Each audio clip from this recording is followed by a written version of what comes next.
To do a multi-channel audio export, create a new sequence from File, New, Sequence. Make sure your sequence parameters are correct and switch to Tracks.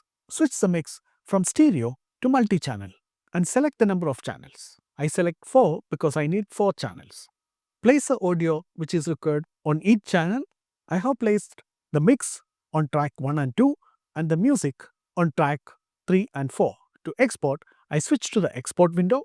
Select format as either QuickTime or waveform audio. I select waveform audio. Under channels, switch from stereo to 4 channel. If you want to export each channel as a separate file, check on Export each channel as a separate file and export.